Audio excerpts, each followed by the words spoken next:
अब हम लोग मानव पाचन तंत्र का जो है चौथा भाग पढ़ेंगे, जो कौन है, छोटी आंत। तो छोटी आंत के बारे में हम लोग पढ़ेंगे। तो थोड़ा सा बैक चलते हैं। मुख से सना हुआ भोजन होता है कहाँ? ग्रसनी में, ग्रसनली से आता है ग्रास नली में, ग्रास नली से होते हुए अमाशय में। अमाशय में जब ये भोजन आ जाता है तो छोटे छोटे टुकड़ों में बदल जाता है, लेई जैसा बन जाता है। और लेई जैसा जो बन जाता है अमाशय में भोजन, जिसको बोलते हैं काइम।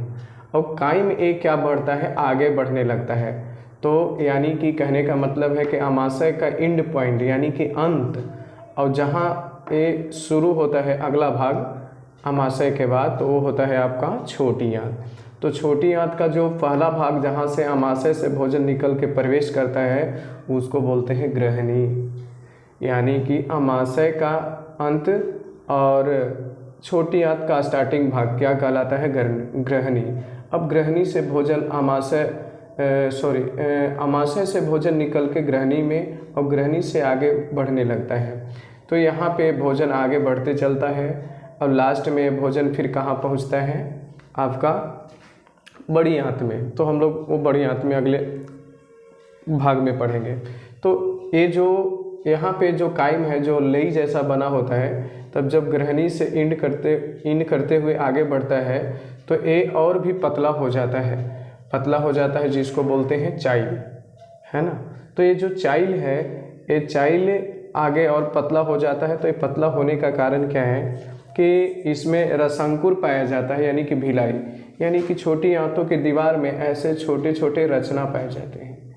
ऐसे इस रचना को ही बोलते हैं रसांकुर या भिलाई कहते हैं। तो ये जब चाइल में बदल जाता है पतला, तो भिलाई क्या करते हैं कि इसमें पचा हुआ जो भोजन है वो सब के सब क्या करते हैं, वो शोषित कर लेते हैं। यानी कहा जाए कि छोटी आंत में जो भोजन का जो चाइल रूप है उसमें से सारा जो विटामिन, खनिज, लवण, सारे चीज़ को क्या करता है, छोटी आंत अवशोषित कर लेता है। और सिंपल से भाषा में बोलिए कि जो छोटी आंत है यहीं पे भोजन का पाचन खत्म हो जाता है। इसके बाद इन करता है कहाँ पे, बड़ी आंत। देखिए यहाँ से बड़ी आंत शुरू है। तो ये जो रस जो खींचता है ना, उसी को बोलते हैं भिलाई। आगे चलते हैं तो छोटी आंत का जो बीच का भाग होता है उसको बोला जाता है जेजुन्नम, और छोटी आंत का जो एंड पॉइंट होता है, अंतिम भाग, उसको बोलते हैं इलियम।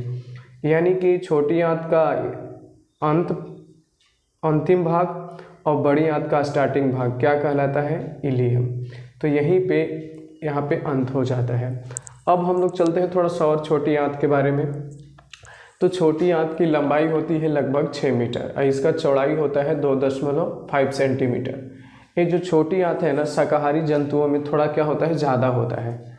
ज़्यादा बोला जाए तो 6 मीटर से हो सकता है ज़्यादा, है ना। अब मांसाहारी जंतुओं में क्या होता है कि ये होता है छोटा होता है, यानी नीचे तीर के मतलब होता है कि कम, ऊपर तीर के मतलब होता है कि ज़्यादा। यानी अक्सर एग्जाम में आता है कि छोटी आंत की लंबाई कौन सा जंतु में ज़्यादा होता है, तो हम लोग सही टिक करेंगे शाकाहारी जंतु। अब आ जाइए, तो ये जो छोटी आंत है ना, इसमें 2 नली खुलती हैं, है ना। एक नली इधर से आता है यकृत से होकर, और एक आता है अग्नाशय से, है ना। यहाँ पे अग्नाशय हो गया, यानी कि 2 नली खुलती हैं आपको किसमें, छोटी आंत में। तो ये यकृत है, यकृत से पीतरस निकलता है। यहाँ पे जो पित्ताशय है, यहाँ पे देखिए पित्ताशय बोलते हैं इसको, ये पित्ताशय में स्टोर होता है पित्त, और ये टाइम टू टाइम निकलता है। और इधर से अग्नाशयी रस दोनों मिल के किस में आते हैं, छोटी आंत में। तो इन दोनों के बारे में हम लोग जानेंगे कि यकृत और अग्नाशय के बारे में। अब हम लोग आगे चलते हैं। तो इस दोनों से जो रस निकलता है वो छोटी आंत में आके मिल जाता है ना। तो ये जो है इसमें 2 नली होता है। तो इस यानी कि यकृत से निकला हुआ और एक अग्नाशय से। तो यकृत से जो निकलता है ना, उसी को बोलते हैं मूल पित्त वाहिनी, और जो अग्नाशय से निकलता है उसको बोलते हैं अग्नाशयी, है ना। सिंपल सा, यानी कि यकृत से जो निकलेगा उसको बोलेंगे मूल पित्त वाहिनी, और अग्नाशय से जो निकलेगा उसको अग्नाशय वाहिनी। और ये दोनों आके किस में खुलते हैं, तो छोटी आंत में।